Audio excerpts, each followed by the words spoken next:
Hey everybody, this is Eric Clark's Travel Videos, and I'm here in Krakow, Poland, and I'm in front of a church.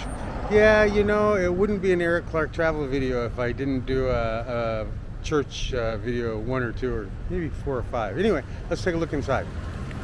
And there's a service going on, so we'll have to be cool. But let me see, I couldn't find the name, or I found the name, but it's in Polish, and so I can't tell you. And that's the name of it, Kościół missionary. I don't know exactly, but it certainly gets lots of attention, and the doors are pretty amazing. Let me go in here and take a look. All right, be quiet now. Shh.